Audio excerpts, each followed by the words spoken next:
call this meeting of the Johnson City City Commission to order for December the 2nd, 2021. We're meeting in the City Commission chambers here at Municipal and Safety Building.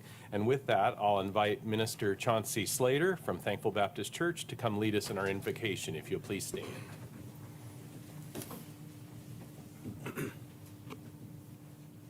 Amen. Let us pray at this time. Father God, we thank you for seeing us through another wonderful day, Lord. We thank you for the warm weather, Lord. Right now, Lord, be with us for this wonderful meeting of the minds, Lord, here in Johnson City, Tennessee, Lord. We speak that whatever is on the table today, Lord, that everything gets resolved, Lord, and that everything is done decently and in order, Lord. And we thank you once again for the opportunity to gather together this evening, Lord. It's in your wonderful Son, Jesus' name, we do pray. Amen. Amen. Thank you. If you'll turn and face the flag. I pledge allegiance to the flag of the United States of America and to the republic for which it stands, one nation, under God, indivisible, with liberty and justice for all. Mayor, your first order of business is consideration of the minutes of your meeting held on Thursday, November the 18th. All right, I'm getting carried away. I'm ready to proclamate. Do we have any corrections or a motion to approve? I move for approval. Motion, is there a second? Motion is second, we'll call the roll. Commissioner Brock? Yes. Commissioner Hunter? Yes. Commissioner Murphy? Yes. Vice Mayor Fowler? Abstain. Mayor Wise? Yes. Now we'd like to ask Mr. Scott Carter to come forward so we can proclamate the celebration of Blue and Gold Day in support of ETSU. Please.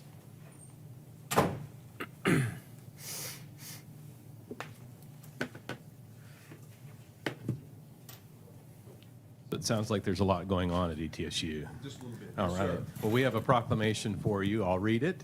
Whereas East Tennessee State University serves as an integral partner to this community through its ongoing commitment to improve the quality of life for people in our region, and whereas the 2021 East Tennessee State University football team has demonstrated the highest level of excellence in claiming the outright title of Southern Conference champions, and whereas the ETSU football team brought home dozens of Southern Conference postseason honors, landing 11 coaches All-SoCon honors and 11 media All-SoCon recognitions.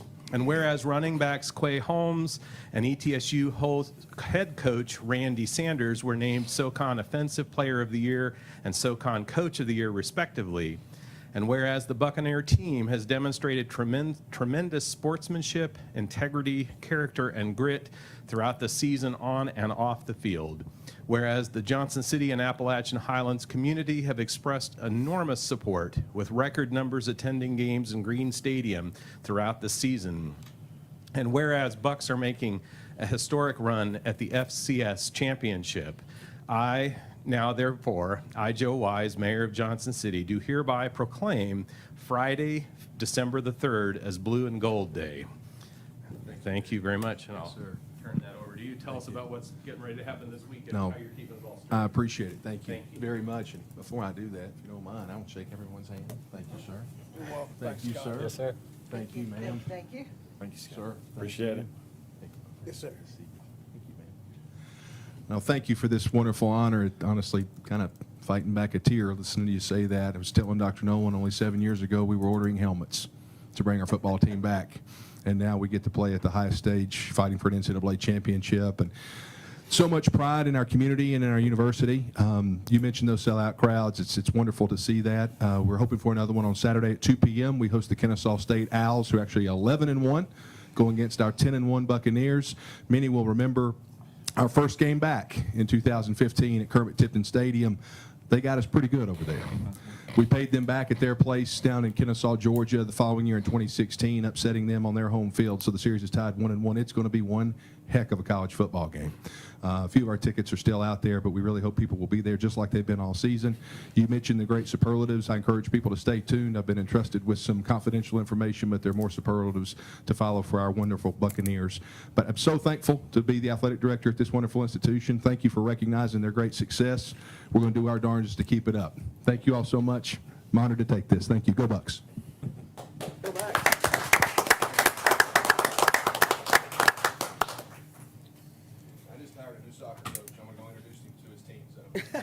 He's a good guy. Thank you all, appreciate it. Mayor, your next order of business is a presentation from Mark Kenny and Gene Cossey on the progress on Aerospace Park. So Gene, if you come up, please, sir. How you doing today? I'm fine, sir. All Thanks right. for joining us. Oh, my pleasure. And you're not going to have to listen to me for too long. I'm going to briefly go through just a general overview of the airport, some updates. Then I'll let Mark Canty, he's our Director of Business Development, come up and let you know where we're at on Aerospace Park, which, tell you what, we're all very excited about. I know several of you came in and saw us last October, a year ago October, where we declared the park substantially complete. And so we've still been struggling with COVID and everything going on with that, but I'm excited just for Mark to give you a presentation on where we are on things. Just in general, for those of you who haven't been around in the city council, and I got to ask for forgiveness, I've been in the area for about 3 years now, so I'm not necessarily sure who's been on the council for a long time and who's new on the council. So I thought I'd come in and make sure we were able to give you an update just in general of the airport. The airport is a fairly large facility, about 1,200 square acres. We've got a just under 120,000 square foot terminal, and we do have a major runway that's 8,000 foot long. And we have Allegiant, American, Delta service, and we go to Orlando, Charlotte, Dallas, Fort Worth, and Atlanta and St. Pete. And we also have a U.S. Customs port and a foreign trade zone and a global enrollment center. So with all those things, especially prior to COVID, we're a very active airport, especially when you add in all the general aviation traffic and operations that we have. I know you all know that originally the airport was a commission owned by all 4 cities and 2 counties, and that commission has become an authority several years ago, and everybody has representation on that council and on that authority. And one of the things we like to point out every time we talk to people is that we're your airport, and we want to always represent you and be your airport in any way that we can. Prior to COVID-19, that's kind of a picture of where our operating revenues came from. As you can see, the majority of it came from airline revenues and parking revenues, with other concessions making up the brunt of that. One of the things I think a lot of people don't understand is that the revenue that we make has a lot of strings attached with the FAA and a lot of limitations on what we can do with it. And so we struggle our best to make sure we do everything we can do with that money. And sometimes we're struggling, but other times we're doing really well. But we're always limited on how we can spend it, what we can do with it, which really causes a lot of challenges, especially in things like air service development. Our capital money tends to come mostly from the FAA through AIP funds, and this is why we have all the strings attached to our revenue, because every time they give us money to build a new runway or to improve something, we agree that we're going to do a lot of things for them, and one of those is back to how we spend our money and what we can and can't do with it. We did have a lot of trouble, and I know I'm rushing through some of this, but I want to really give you the overview here, let you have any chance for questions, and then talk to Mark Canty. We were really scared when COVID hit, and we saw 90% of our traffic go away almost overnight, and we were afraid what that was going to do for revenue. Since then, we've had 3 grants, the CARES grant, the CRISA grant, and the ARP Act, that have all provided money to us. The good news is that $10 million one was a revenue grant, which is very unusual. We've never had those in aviation before, but that kind of saved us and kept us operational. So that was really good. Otherwise, I'm not sure how we would have kept the airport open. The CRISA grant for $2 million, that one has a bunch of strings attached to it, but it allows us to do a lot to fund making sure the airport is more safe from some of the newer threats we're discovering, like pandemics. And we're able to put that money towards that. And then finally, we've just recently received the Airport Rescue Program Act money, which is about $3 million. A lot of strings attached to that, but not as many as the middle one. So the good news about all that is we're in good shape for now. So when COVID first started, I was really worried about us. We've got some time to recover with this buffer money that's in there, and that's good news. Our recovery is happening, but not as wonderful as we would have hoped and wanted by this. I think all of us think COVID took a lot longer than we would have envisioned when this first started 2 years ago. Prior to COVID-19, we were doing just under 500,000 passengers with a demand for a whole lot more than that. And we ended 2020 with 200,000 passengers, and that was with a big portion of that time being even lower than that as far as percentages go. And then in this last year, we've seen some pretty good improvements, but it's been up and down in places, especially when new threats have been happening. And right now, we're kind of waning off of the leisure travel that happened all over the summer. Some businesses starting to come back. But the good news is we didn't really lose too many of our flights. We didn't lose any of our city pairs, and so that was really good. So we were really able to continue to provide good service to the community. You can kind of see a quick graph here that shows the things and how they've happened. Obviously, 2020 was the really bad year. 2021 is coming back up again. And again, we're optimistic and we're hopeful that things will continue to grow. We're also very excited about the growth of all 3 cities and 2 counties with the population that's coming in and what that means for the demand out at the airport. We are doing a lot for marketing and air service development, and we're trying to make sure that we continue to try to get more service and more people interested in using the airport. And then this is the one, and I'm going to throw this slide back up in a little while. Next 2 weeks from now, we're going to have 3 different presentations where we talk about air service development and what the community needs to do to help us get more air service into the area. And we're going to have 3 of those meetings. They're all going to be the same meeting. We're just doing them around the Tri-Cities area so that people can attend.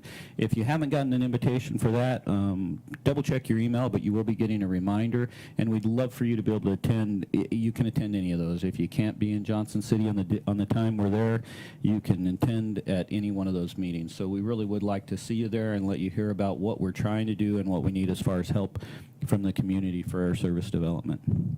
Now that's a general what's going on at the airport for those of you who maybe didn't know everything about it, and now I hopefully gave you some more information. For those of you who did know all about the airport, maybe you got a little bit of review. Before I turn it over to Mark, any questions? All right, well, I'm going to turn it over to Mark Canty. Again, he's our Business Development Director, and he's taken the lead on Aerospace Park, and we're very proud of that program out there. And if there's anything you need from Mark that he can't give you, I can probably be able to step up and help out. I do Yes, have Jenny. one question. Can you go back to the slide before? Yeah, let me, there we go. Well, the one before that, I think. All right. I don't think that's it. I'll just ask you the question. The number of carriers from 2019 to 2020 seemed to have dropped. I think the number I saw up there was 8 versus 12 or something in 2019. Carriers at the Tri-City Airport have remained the same. The frequency of flights did go down. We lost frequency. We went from an average departure, well, prior to COVID, we had gotten up, I want to say we were at 14 departures a day, commercial departures a day. We'd gotten down to 12, and then COVID hit, and we got down to 8. I think there was a few months where we were at 6 or 7. But that average went down from 12 to 8, and now we're going back up again. But the number of carriers are the same, and the city pairs are the same, which was really good. We were really afraid we'd lose the Dallas flight, and we didn't. So we were very glad that that stayed in, and it is responding to the recovery extremely well. Very good. People love that Dallas flight. Okay, thanks for straightening Certainly. that out for me. Thank you. Thank you, Gene. So we wanted to come out and update the commission on the Aerospace Park project. And for those of you who aren't completely familiar with that project, I'll just very briefly go over a history of that development and then give a very brief construction update and a very brief marketing update. So the slide on the screen in front of you is a conceptual layout of Aerospace Park. We don't expect or anticipate the site to develop to look exactly like that, but it does give a good sense of scale. If you look at the bottom left of the screen, you'll see 4 large aircraft. Those are modeled after Boeing 777s, some of the largest commercial aircraft flown. So it gives you an idea that we can handle basically any aircraft and any aircraft operations. So what is Aerospace Park? It is a 160-acre industrial development at Tri-Cities Airport on the south side of the property. The entire property has access to Tri's taxiway system and 8,000-foot main runway. It is a Select Tennessee certified site, meaning that all environmental, archaeological, geotechnical studies have been done so that when construction starts, there are no hang-ups there. All utilities are in place and the land is flat and ready for immediate facility construction. This shows that we have 160 contiguous acres. And this is another slide that shows how it could develop, and this is based on aircraft groupings from large commercial at the far end all the way up to light and general aviation and mixed group. So it's probably not going to develop this way, but it just shows what we could accommodate. The park really got started in 1996 with the development or the construction of the Air Cargo Logistics Center and the adjacent 20 acres to that, which were flattened and utilities put in place in anticipation of the cargo center expansion. Cargo is not as in as great a position at Tri-Cities now or in many other airports as it was at the time, so the land is better used for industrial purposes. Since 1999, we have seen over $36 million total being invested into development of the property. $8.5 million of that comes from a partnership between local cities and counties, of which Johnson City is one, along with Washington County, Tennessee, Bristol, Tennessee, Sullivan County, and Kingsport. And this slide just shows the breakdown of funding between the partners on a per capita basis, I believe, isn't it, Pete? Is that correct? Yes. Okay. I'll give you a minute to absorb that. Okay. And as far as the construction itself, as Gene said, in October, well, around that time frame, the park was declared substantially complete. Over the course of the project, we've moved over 1.2 million cubic yards of dirt. We put in 4,900 linear feet of storm drainage, 3,400 linear feet of sanitary sewer, and we have 1.1 miles of access roads within the site. This aerial was taken, I believe, in early October. Once Summers Taylor had all the equipment moved off, it shows the site completely flat and ready. Also, towards the right of the site, you see our new apron, which was used with FAA dollars, which was constructed using FAA dollars. And as far as attracting tenants, we do a lot of marketing ourselves. We also partner with our economic development partners, our local, state, and regional, from NetRep to Networks, Sullivan Partnership, TVA Economic Development, and TNECD. We target several industry sectors. Anything from what's called MRO, stands for Maintenance, Repair, and Overhaul. That's industry that services aircraft while they're on the ground. Completion centers, we've talked to paint facilities. Basically any business that would create good jobs for the region and would use the land for aeronautical purposes, so they would need to use the runway for flying in or flying out or both. One way that we market the site is through attendance at aerospace industry events. A lot of these over the last couple of years have been canceled due to COVID. We did get to go to MRO Americas this year, where we typically have a display booth. It's probably the best conference, best fit for getting our site out there to the target audience. We also attend MBAA, which is the largest business aviation trade show in the world, Heli Expo from time to time. We go to a lot of these to evaluate their usefulness in the future, but MRO Americas is probably our biggest one. This is an example of MRO stand for something? maintenance, repair, and overhaul. Okay, thank you. That's right. This is an example of one of our displays at MRO Americas. It doesn't really show the width of it. It's 10 by 20, so it's a pretty good size display. We get a lot of foot traffic. Tons of people come by and tell how they fly into Tri-Cities. It's amazing how many people know the area. And like I mentioned earlier, our economic development partners all share a focus on either advanced manufacturing or aerospace, so we all have a lot in common in the type of industry that we're trying to recruit to the area.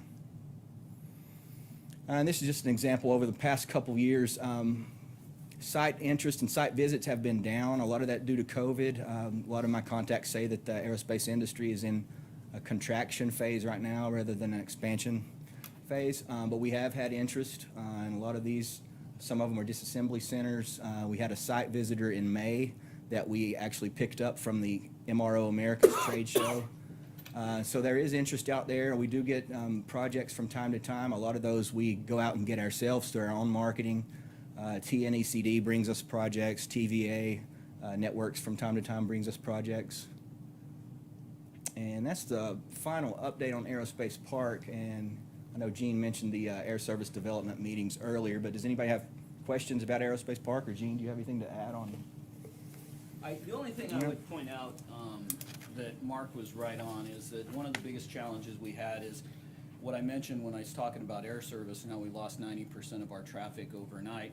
Well, everybody stopped flying. Aircraft were grounded all over the world, and a lot of these companies that work on aircraft have really just put the brakes on everything they've done as far as development. We are hoping that as air travel comes back, the airlines are talking about buying new aircraft and taking the old aircraft and recycling them. We're hoping that that's going to generate business. One of the great things about this is They as would far like as- you to move toward the microphone. Sorry. Right As now, far there's as- somebody waving yeah. in the sound booth. As far as airports that have this level of property, flat, ready to build, right up next to a runway that's 8,000 feet, there's not a lot of them. We're not the only one, but when it does come to manufacturers looking for places to build, we get on a very short list, and so that's a good thing.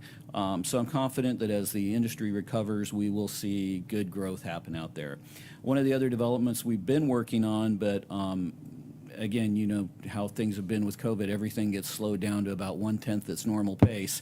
We're looking for hiring some additional marketing and consulting help from people that are experts in the industry that can just add another tool to our toolbox of Mark, myself, our partners with all the folks Mark pointed out a minute ago. So we are out there aggressively marketing this site, and I can say this because I can't prove it wouldn't have happened, but I think if COVID hadn't have happened, I think we would have seen something going on out there already.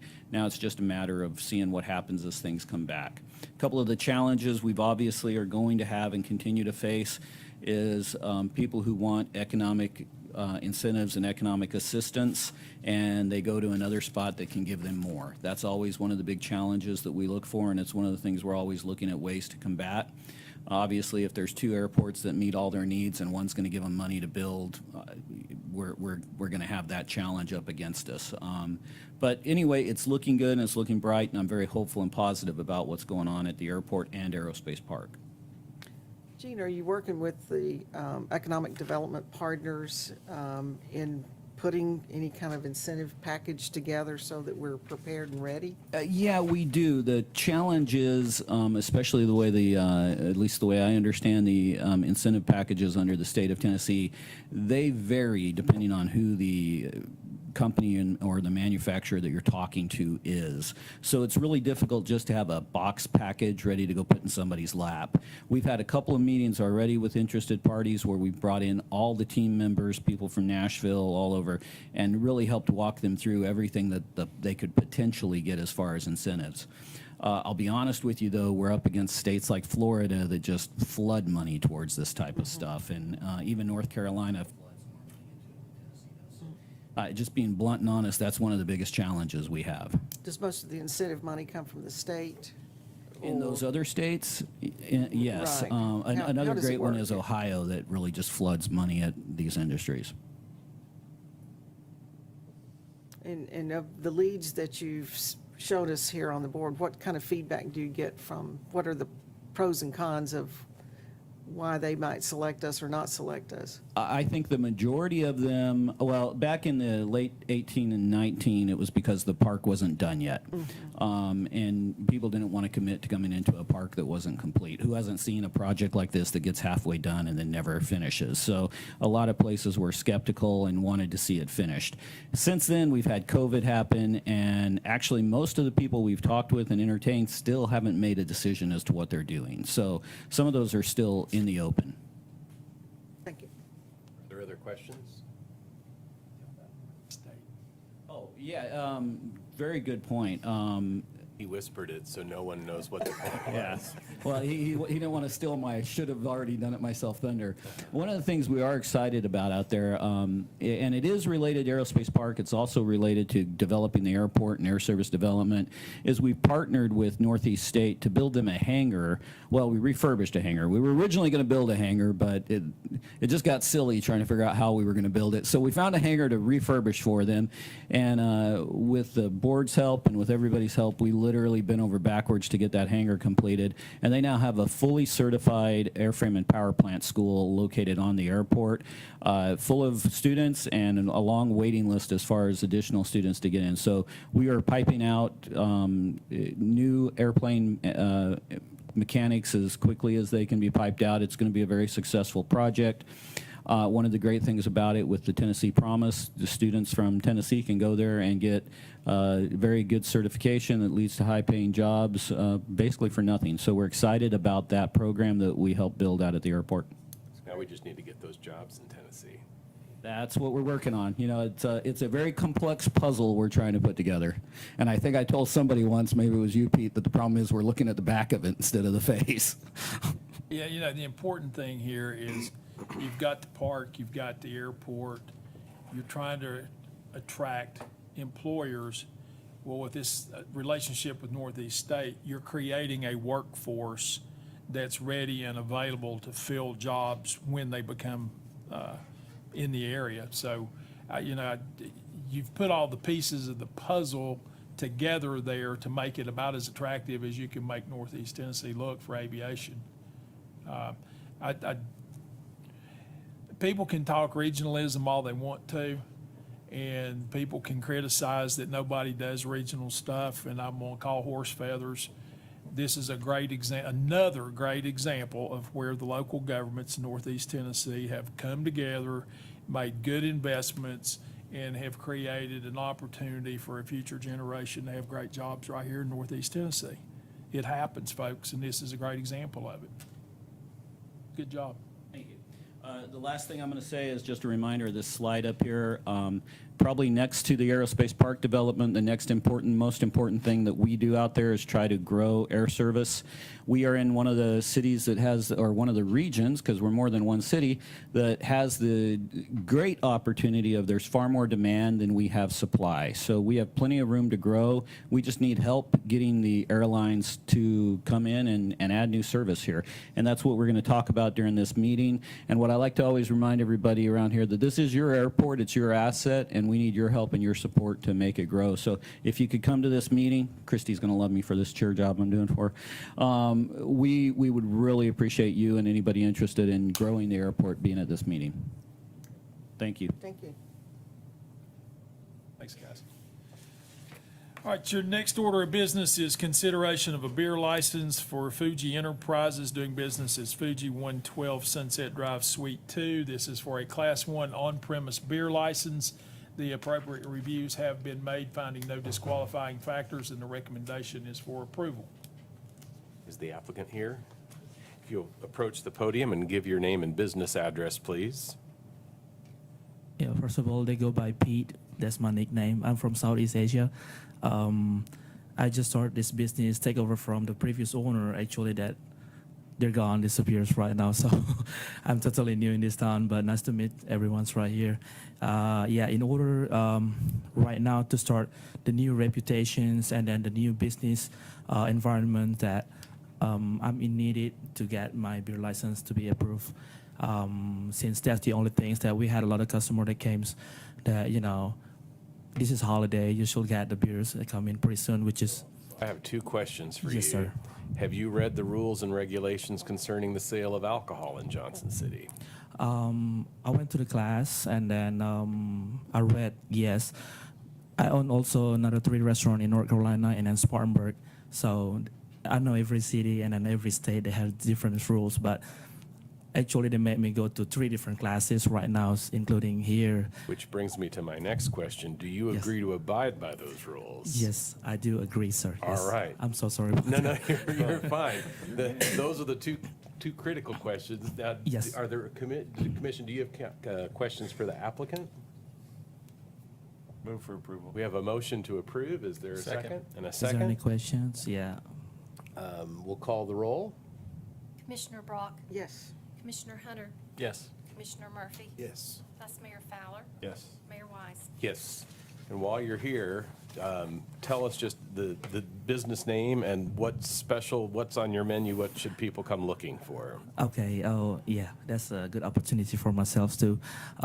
So my concepts, I'm a chef myself since 2006, that my restaurant is in North Carolina, which is in Asheville, and we try to broad that New York concept of the sushi style. I know a lot of people don't like to eat raw fish, stuff like that, so, but we do have something that cook, and then we do have like personal chef where they cook in front of you. Like, I think this is a good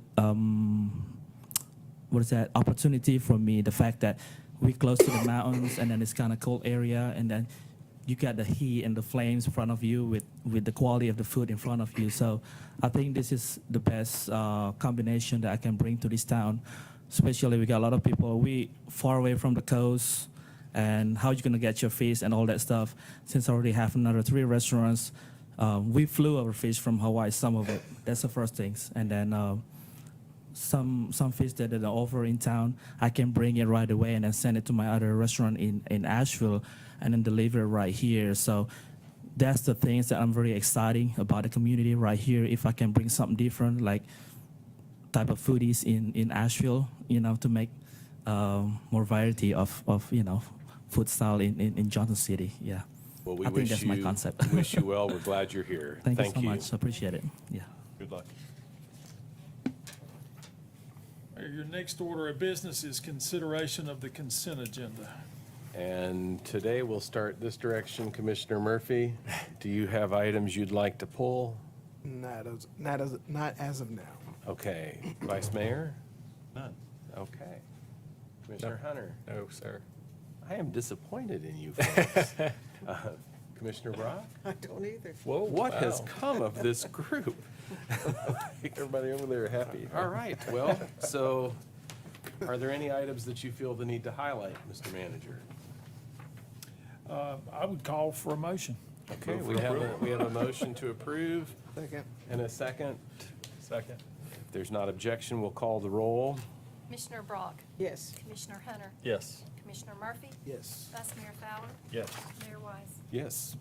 Thank you, Commissioners. The next order of business is consideration of ordinance number 4796-21. An ordinance to abandon a portion of the public right-of-way known as West King Street, a portion of the public right-of-way known as McClure Street, and an alley located between tax map 46N Group J parcels 20 and 21 upon the terms and conditions contained herein, and repealing all ordinances and parts of ordinances in conflict herewith, ready for your consideration on first reading. Mr. Ryder, please, sir. Mr. Peterson, thank you. Good evening, Mayor Wise, Vice Mayor Fowler, Commissioners. This is a city-initiated request to abandon certain rights-of-way located at King Commons Park. This abandonment comes by way of a plat, and I thought usually you see the recommendation at the end of a briefing, but I thought since there's different authorities involved here, it might be wise to put the recommendation at the front. You'll see it again if I'm still alive at the end of the presentation. At the November 9th, Some 2021. question about your longevity? I mean, It's a tough group. okay, all right. Never know. At its November 9th meeting, the Johnson City Regional Planning Commission considered this plat. They recommended that the City Commission abandon the public rights-of-way as delineated on the King Commons Park final plat, and we'll see the plat in a moment. The City Commission, of course, has approving authority of the abandonment of rights-of-way. However, the Planning Commission has final approval, subdivision approval. So the Planning Commission reviewed the plat, they approved the plat contingent upon the abandonment of the public rights-of-way. That's why I just put this at the beginning. So what we're considering the abandonments of the rights-of-way here, but there will be a great deal of discussion about the plat, or a brief discussion about the plat. This is an area that you are all familiar with, King Commons. The areas that we're requesting abandonment are this portion of West King Street, this portion of McClure Street, and this alley that's located between these two parcels. A look at the map over on the left, which is quite difficult to read, even when you have it blown up in front of you, which is why we're trying to clean this up. There are 9 adjoining lots that are located at King Commons Park. There's no intent to develop, sell, change the land use of any of these lots naturally, so it makes sense to consolidate them into one lot. In doing so, it would require the abandonment of those portions of the rights-of-way that we already mentioned. There are existing utilities under West King Street here. There's a 2-inch gas main from Atmos Energy under West King Street, and therefore a plat note's been added designating this portion of the West King Street as a utility easement. Pictures are worth 1,000 words, and you can clearly see, and I'm certain that you are all familiar with these. This is the portion of West King Street that we're requesting to abandon. It does not function as a road. Vehicular traffic is prevented by bollards on either end, and it's currently part of the park used for pedestrian use only.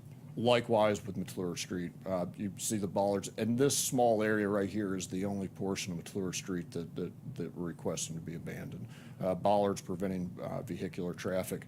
It's part of the park, pedestrian traffic only. And then this is the best picture of them all. Here's that alley somewhere up in here. It doesn't function or resemble an alley, obviously. It may have at one time. There's no known utilities. As typical with the right-of-way abandonment, we reached out to all of the city departments and various agencies. Those two utilities were previously mentioned were the only ones that we received word back from. Could you go back, I think 3 slides to where the end of, there it is. I'm sorry. Go. So you'd be abandoning where the pavers are, that's McClure Street, but like the sidewalk beside it, is that still going to be in the right of way, or is that become part of the park, or? Let me go back to the plat here. This sidewalk is part of the park It is? as Okay. it comes up this way and across. Okay.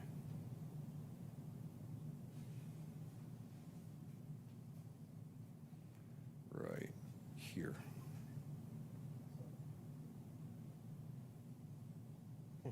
Are there any questions for staff? I Move for just- approval. We have a motion. I just had one comment. I was just under the impression it was already abandoned because it was blocked off, so. No, sir. Okay. No, sir, not So we're official. just making it official. Legally. That's According to correct. how we're functioning anyway. Gotcha. Second. We have a motion and a second. If there's not objection, we'll call the roll on first reading. Commissioner Brock? Yes. Commissioner Hunter? Yes. Commissioner Murphy? Yes. Vice Mayor Fowler? Yes. Mayor Wise? Yes. And you're still standing. I'm here. Good job. Thank you. Your next order of business is consideration of ordinance 4797-21. An ordinance to amend the zoning map of the city of Johnson City, Tennessee, being part of the appendix to ordinance number 1519, entitled an ordinance to adopt a code of laws and ordinances for the city of Johnson City, Tennessee, and to repeal all laws and ordinances in conflict therewith, and amendatory thereof by changing from A1 agricultural zoning to R2 low-density residential zoning, property located at 219 Lynn Road. Ready for your consideration on first reading. Whitney? For that, that was. So this is of the 2 rezonings, this is probably the one that is a little more straightforward. The property owner is a family that would like to subdivide their land in order to give a lot to their daughter. It is, like I said, A1. It's about 5 acres. Just to kind of show you what that looks like in the grand scheme of things, here is Market Street, and here's Indian Ridge, and this is Lynn Road. So there is agriculture around it, but also residential. The plat would look like this. It's a little under an acre, 0.95 acres. So that it's just a simple way of doing it. It's just that they need to rezone in order to do it this way. The future land use calls for residential. If you haven't been out to the site, it's a lovely wooded site. There was a neighborhood meeting held, and no public was in attendance. Both staff and planning commission recommend approval, and they have a very sweet story to share at public hearing.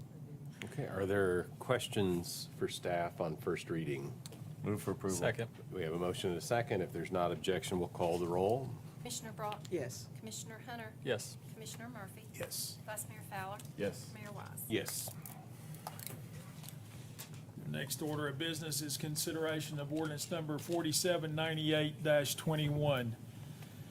An ordinance to amend the zoning map of the city of Johnson City, Tennessee, being part of the appendix to ordinance number 1519, entitled "An Ordinance to Adopt a Code of Laws and Ordinances for the City of Johnson City, Tennessee, and to repeal all laws and ordinances in conflict therewith and amendatory thereof by changing from RP3 planned residential zoning to R4 medium-density residential zoning, property located at 1503 Bryant Lane and the end of Rydell Street." Ready for your consideration on first reading. So this rezoning has a little more parts and pieces to it. Essentially, when this rezoning came in, it was about this piece right here. It is a portion that is accessed by a named deeded easement. So as of right now, all you could do is likely put a single-family home on it. There is a single-wide mobile home that is here that actually crosses some property lines that will be removed. The developer would like to add on to the retreat, and therefore the access would not be from Bryant Lane, but would be through the retreat. As they were doing their site work, they realized that there is a portion of this Rydell, which is also a named easement, that was not properly zoned for what they're doing, and so it's kind of a little bit of a cleanup. There are 16 new units and 17 because this is in the line right here. So that's why there is 17. They are townhome units and will be one story. Just to kind of show the easements again, it's kind of a no man's land of ownership, and you can't click on it as far as tax purposes. And then once you get to it's gravel to about right here, and then it turns into a paved parking. But that accesses this lot. They are removing the access. Basically, they're removing the access. And then Rydell is over here. The future land use map calls for this to be residential, and doing something in multifamily probably is the only way to develop this other than for single family. It would be one single family. You could not further subdivide this lot into something that would be like two family kind of thing. Just some pictures of the property. That's the single wide that would be torn down. You can see where the apartments kind of come through here, and just an example of what's being built there. And then this is Bryant Lane, and as it comes through on Indian Ridge. And that's really all I have for our presentation, other than if you have some questions. Are there questions for staff? I probably should say that. Yeah, I was like, and there was a neighborhood meeting. Forgot about that. There was one, the adjoining property owner that is to the I guess it would be the east, had just recently purchased the property, and he had some questions about how the easement would be accessed and if like anybody from the apartments would be coming down Bryant Lane. And that is not something that staff would support or suggest. We have talked with fire because this project, because it does have over a certain number of units, I think it's 100, in the 2018 fire code, would need an additional access. So some of the conversations that we've had this week is about providing that access just for fire in a case of emergency. And that would be through Bryant Lane. How would you restrict it to just fire? You would gate it with something that fire could open. Okay. Sir? How can you restrict use off of a public street? Bryant Lane isn't a public street. It's not a public street? No, it's just a Okay, deeded okay. easement. Okay, Yeah. thank you. It just happened to be And named. apparently a gate would be how you would do it. Forgot the This word. is Bryant. Legally. Yeah, There you this is what Bryant Lane looks like. It's basically, it looks like the church entrance. Right. So, And that's what made me think it was a public street. I saw the curbs, yeah. or, yeah. What church is that? Johnson City Church of Christ, Okay. Church of God. Thank you. Someone just said that behind me. After you turn off of State of Franklin onto Indian Ridge, it's almost immediately on your right. On the right, Mm-hmm. yeah. And this property basically backs up to the railroad that's. Yes, here's, yeah. Follows here's the State of road. Franklin. It's right behind the Asbury Center as well. So are there questions or a motion on first reading? Move approval. We have a motion. Is there a second? Second. Any further discussion or questions of staff? Call the roll. Commissioner Brock? Yes. Commissioner Hunter? Yes. Commissioner Murphy? Yes. Vice Mayor Fowler? Yes. Mayor Wise? Yes. Next order of business is consideration of ordinance number 4794-21. An ordinance contracting the city limits of the city of Johnson City, Tennessee by approximately 1/2 acre at the intersection of Gray Station Road and Delmer Salts Road. Ready for your consideration on third reading. Good evening, Commissioners. There have been no change to this since you last heard it. Are there questions of staff? Is there a motion on third reading? So move. We have a motion and seconds flying all over. Take your pick. If there's no objection, we'll call the roll. Commissioner Brock? I'm gonna miss Mr. Verran coming to our meetings, but yes. I mean, he can still come. There's nothing that keeps you from visiting. He's gotten really interested, yeah. Commissioner Hunter? Yes. Commissioner Murphy? Yes. Vice Mayor Fowler? Yes. Mayor Wise? Yes. You're outta Congratulations, here. that's done. He's been a trooper. Next item of business is a request to proceed with the annexation of approximately 40 acres along the northwest border of Indian Ridge Road near its intersection with Hopper Road. And this is a request dealing with the new proposed residential subdivision. Good evening, Commissioners. So in front of you, I have a request to proceed with an annexation. Cambro Partners is asking to annex this approximately 40-acre site right here. Per Tennessee statutes, that must begin with a request to proceed from the City Commission. And what that is that's really just an initial look at, is this something that we want to kind of take the time to consider? Is this even something that we want to, continue to go forward with? So I'm not asking you to do too much of an in-depth analysis at this point. And actually, to kind of better understand this, I'm going to go through the policy steps and timeline that we have for annexation, because I believe it's been a little bit since we've done an annexation, and since then, the Tennessee statutes have kind of laid this process out for us. So it starts with tonight, December 2nd, and that is going to be the request to proceed, which is what's happening right now. If you guys approve, then it will go to Planning Commission, which I know seems a little bit backwards. So it's going to go to Planning Commission for consideration and recommendation of both the plan of services, which you can kind of consider as tied with the annexation. And then it's also going to get its zoning assignment, which is a separate but concurrent process that's going to go through with this.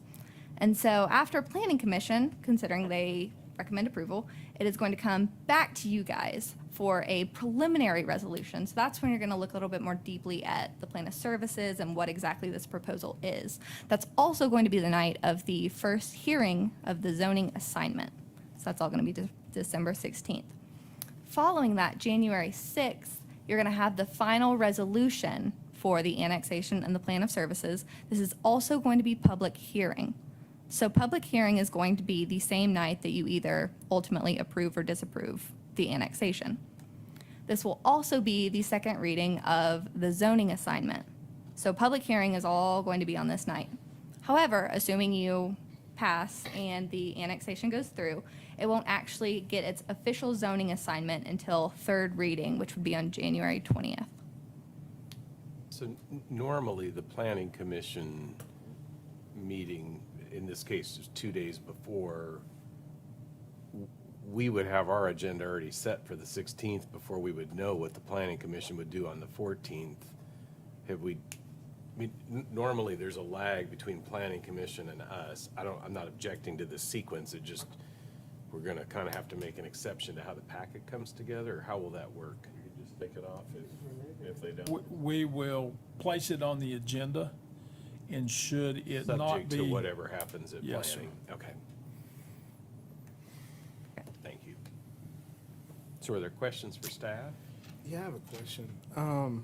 So the request for annexation is from Cambo Partners. Are they wanting to develop the land, or? They are wanting to develop the land, but that does not kind of go under consideration necessarily with this proposal.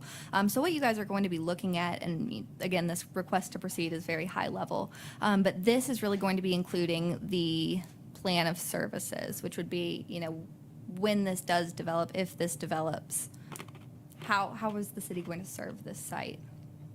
And that draft plan of services is included in your packet. Any other questions? Is there a motion to move forward with the annexation request to proceed? I'll move to proceed with the annexation request. Is there a second? We have a motion and a second. If there's not objection, we'll call the roll. Commissioner Brock? Yes. Commissioner Hunter? Yes. Commissioner Murphy? Yes. Vice Mayor Fowler? Yes. Mayor Wise? Yes. We'll see you folks again and again. Just for Looks the like your next benefit 2 of- months are kind of mapped out. This is Danny Karsten and his wife are associated with this development. We're glad to have a Sullivan County developer over here in Johnson City where the benefits are bountiful of development over here, and you'll be treated warmly and kindly. Thank you for your interest. Actually, our office is on Hog Road. Well, you spend way too much time in the Kingsport City Hall. Dan. Thank you. Glad you're here. Got to be here on 2 other projects just recently, so it's been great. Thank y'all so much. Thank you. Thank you. Your next order of business is consideration of an interlocal agreement between Washington County and the city for the rehab of Ashe Street Courthouse. As you're aware, we were successful in securing $5 million from the state to be used for the rehab and the preservation of the Ashe Street Courthouse. The agreement before you this evening outlines the terms and conditions, recognizing the fact that the county currently owns the Ashe Street Courthouse, that we have secured the money for the rehab, and the acknowledgement that the city has received that money, and that we will oversee and supervise the rehabilitation and the preservation of the building, and that the county has expressed on November the 8th, on November the 8th, we expressed an interest in assuming operations and maintenance of the building, subject to the property being transferred or leased to us. And at their recent county commission meeting, they expressed an interest in transferring that property to us. What this document will do will allow us to begin the rehab process and to oversee the project, and will put us in a position to where we can work to get the documentation necessary for the transfer from the county to the city in good order over the next 30, 45 days. And then that would go back to both the city and county commissions for consideration. The document that you're being asked to approve tonight is exactly the document that the county approved last week. We had asked for some adjustments to that document after consulting with Ms. Sandos today. Not getting those adjustments is not a deal killer, if you will. Since time is of the essence, we feel like that what the county approved is in a form that we can make work and expedite the project and expedite the transfer of the property from the county to the city. Are there And questions? Sonny can answer your legal questions. Are there questions for Mr. Peterson or Ms. Sandos? Mr. Peterson, within this document too, it really addresses the intent of use of the property. That goes along with our discussions with the governor, and It does, and I'll just read out this to say, the city represents that it secured the state investment with a presentation of information in conjunction with the city's effort to improve the West Walnut Street corridor to enhance the city's ability to recruit new businesses, create an ecosystem for high-tech entrepreneurship, further the university into the community to better position recruitment and retention of talent, establish a rural health incubator, and become the region's southern gateway to outdoor recreation, entertainment, and tourism. So all of the concepts that were presented to the governor to obtain the funding are recognized in this document. Yes. and there's the possibility of some public use of the building as well.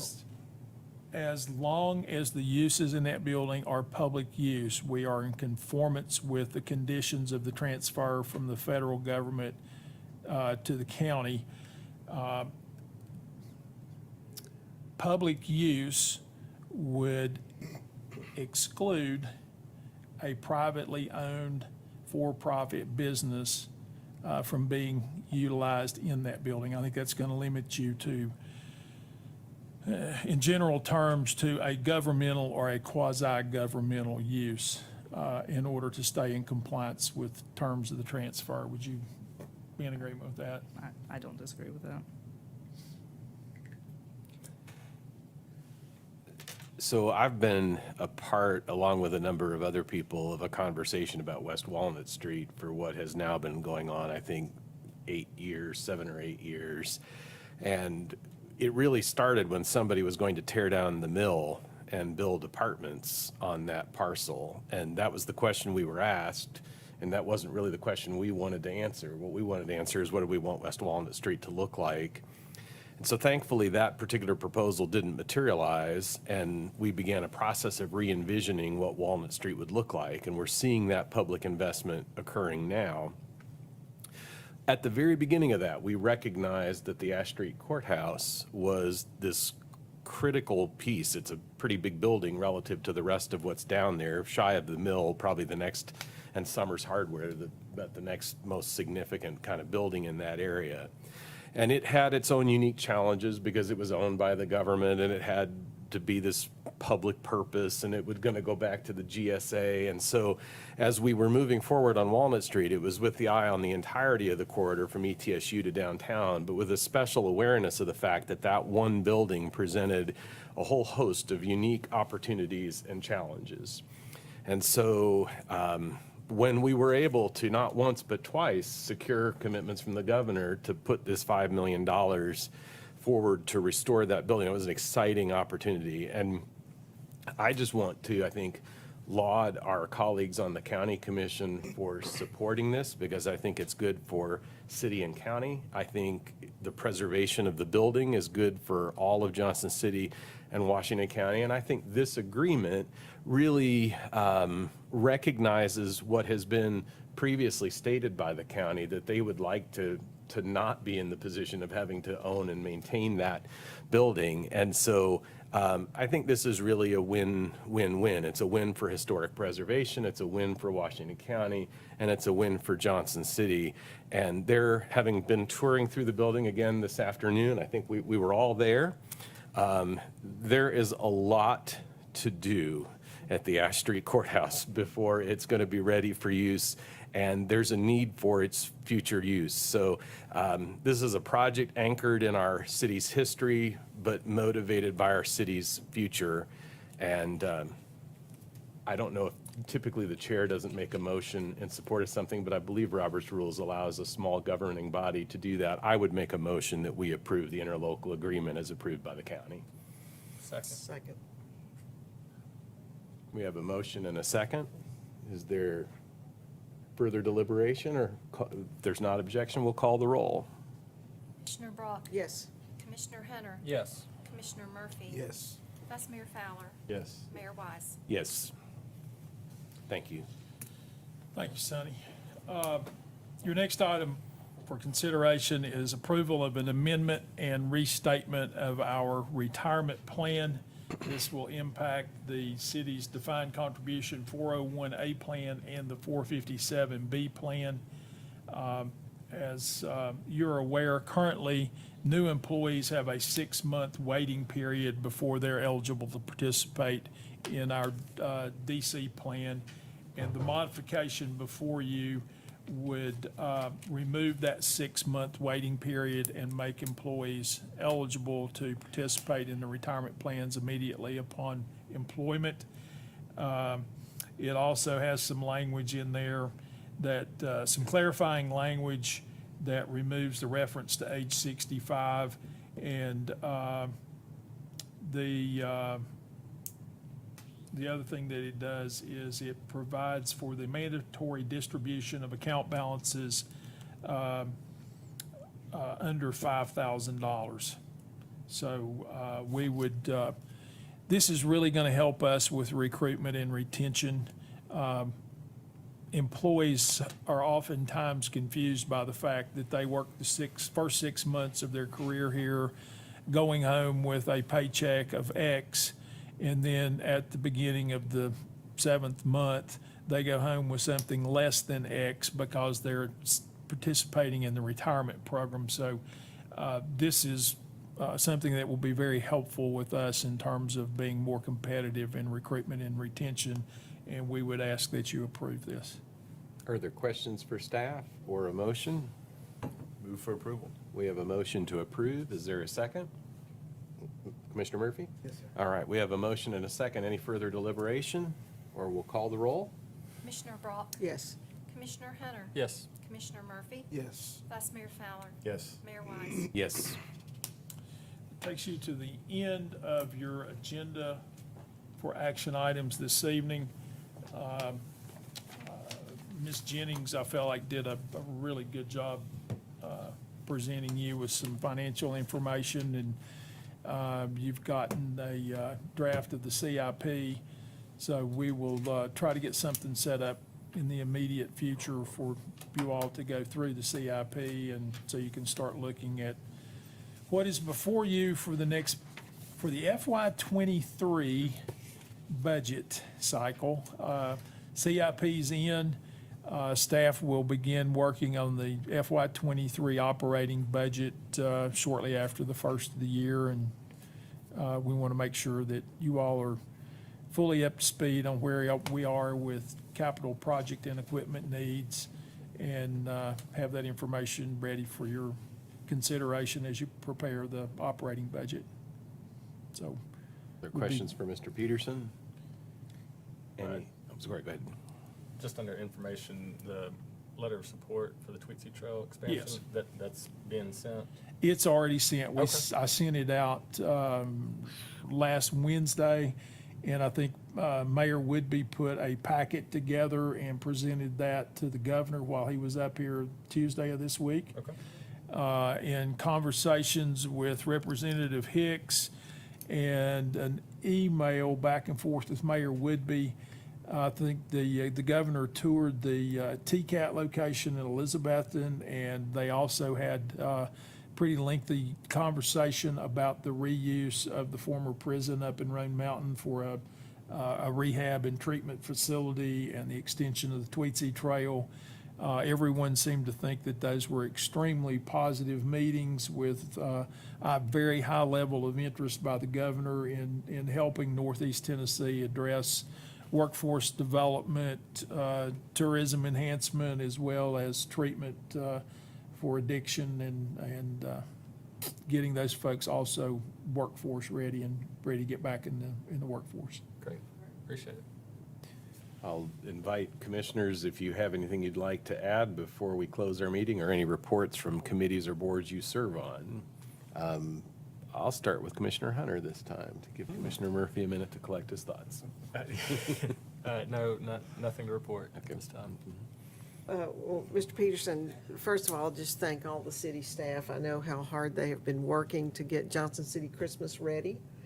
And what an amazing event we had Saturday night with thousands of people out. And we only hear good things about our Christmas trees in the park. From what we've seen in the media, we have gotten national attention as kind of the #2 city for mass decorations, I guess. And also a spot in the New York Post. Is that what it is? So those are the kind of things that people take an interest in. They see us. They think it's a great family-friendly city, which we are. And I know the staff has gone to a lot of extra effort to make that happen. And They have enjoyed doing it. thank them so very much. I'm just glad to have all those decorations out of my conference room where Pinterest exploded on the conference table for the last month. So I'm very excited to have that room back to its intended use. And on that note, Christmas parade will be Friday morning. here- Saturday. Or sorry, Saturday. Friday morning. That's in the morning. You'll get a great seat, but you'll be there a while. Saturday morning, down Walnut Street and through town. So if you can join us.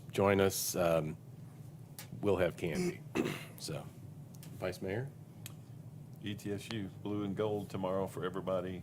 Big games Saturday, football and basketball. And after the parade, you got lots of other stuff to do. So support the Bucks. Go Bucks. I'm looking at our calendar and I realize that our city manager has one more official meeting. And so the next agenda, we'll see on our iPads. It'd probably be the best one for him, right? Since it's your They're last all one. good. But thank you for your also- service. So and bring hard your extra Yeah. hard questions to the next meeting. In your presentations, lots of PowerPoints. Yeah, work. exactly. Would that be the meeting that I could say, I don't know, somebody else will get that for you? No, you'll say, I'll get it for you at your next meeting. Yeah. But we also have an open public reception for Mr. Peterson. That's right, on at the At 15th. the Fine and Performing Arts Center at ETSU, the Martin Center, on the 15th between 5 and 7. And it's drop-in. The public is welcome to come by and hope you will do that. Thank you for reminding me. If there's nothing further, we'll stand adjourned. Have a good night. Hey.